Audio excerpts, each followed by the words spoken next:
संजय निषाद के नए दांव से मची सियासी हलचल। अमित शाह का नाम लेकर बीजेपी को दिए सलाह। उत्तर प्रदेश की जिन विधानसभा सीटों पर उपचुनाव होना है, इनमें कटेहरी, करहल, मीरापुर, कुंदरी, फूलपुर, सीसामऊ, गाजियाबाद, मझवा और खैर इनमें शामिल हैं। उत्तर प्रदेश की 10 विधानसभा सीटों पर 9 पर उम्मीदवारों की घोषणा के बाद भारतीय जनता पार्टी बीजेपी के सहयोगी निषाद पार्टी को कम से कम एक सीट देने के लिए अपना पूरा प्रयास कर रही है।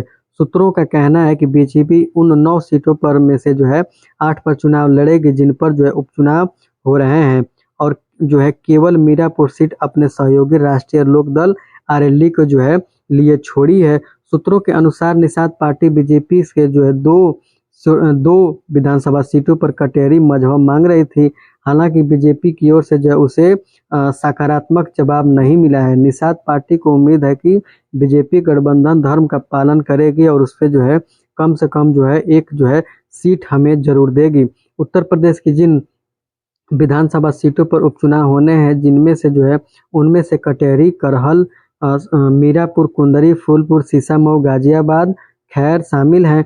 इनमें से मझवा सीट निषाद पार्टी के पास थी, जो साल 2022 में कि उत्तर प्रदेश विधानसभा चुनाव में मिली थी। निषाद पार्टी को विनोद बिंद 1 लाख से ज़्यादा वोट से पाकर समाजवादी पार्टी सपा की ओर शुक्ला को हरा करके वर्ष 2024 के लोकसभा चुनाव में बिंद भदोही संसदीय क्षेत्र से जीत करके बीजेपी के टिकट पर सांसद बने हैं। अब निषाद पार्टी इस सीट पर चुनाव लड़ने पर अड़ी हुई है। राज्य सरकार के कैबिनेट मंत्री निषाद पार्टी के अध्यक्ष संजय निषाद का कहना है कि मुझे यकीन है कि बीजेपी गठबंधन धर्म का पालन करेगी और गठबंधन की उचित सम्मान मिलेगा। यह पूछे जाने पर क्या संबंध में सामने आया है कि बीजेपी के नेतृत्व के साथ उनकी कोई सकारात्मक बातचीत नहीं हुई है। निषाद ने कहा कि मुझे लगता है कि हम जो चाहते हैं वो मिलेगा। निषाद ने कहा कि आज मैं हरियाणा में जो बृहस्पतिवार को होने वाले नायब सिंह सैनी सरकार के शपथ ग्रहण समारोह के लिए आया हूँ। मैं इस मामले को बीजेपी के नेतृत्व में समझ कर उठाऊंगा। बुधवार को दिल्ली में बीजेपी के शीर्ष नेतृत्व उनकी मुलाकात होने की संभावना है। यह पूछे जाने की क्या बीजेपी नेता केंद्रीय गृह मंत्री अमित शाह की मुलाकात करेंगे। निषाद ने कहा कि वह बैठक होने से पहले बाद इसका खुलासा करेंगे। निर्वाचन आयोग ने मंगलवार को अयोध्या जिले की मिल्कीपुर विधानसभा सीट को छोड़ दिया।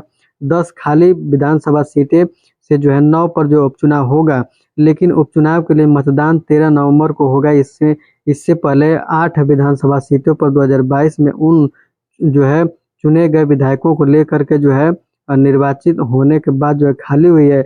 सीसामऊ सीट पर लिए उपचुनाव इसके विधायक इरफान सोलंकी को एक आपराधिक मामले में दोषी ठहराने जाने के बाद उनकी विधानसभा सदस्यता समाप्त किए जा चुकी है। वर्ष 2022 के विधानसभा चुनाव में 5 सीट सीसामऊ, कटेहरी, करहल, मिल्कीपुर, कुंदरी सपा के लिए जीती थी। बीजेपी ने फूलपुर, गाजियाबाद, खैर सीट पर कब्जा किया था। मझवा सीट पर बीजेपी की सहयोगी निषाद पार्टी ने जीत दर्ज की थी और मीरापुर सीट पर राष्ट्रीय लोक दल आरएलडी जीत दर्ज की थी। तो साथ ही उपचुनाव का आगाज तो हो गया है, लेकिन अभी सस्पेंस बना हुआ है कि निषाद पार्टी को 2 पर दाव कर रही थी, तो 1 पर उनकी पूरी तरीके से उम्मीद बनी है कि क्या एक सीट निषाद पार्टी के खेमे में जाएगी।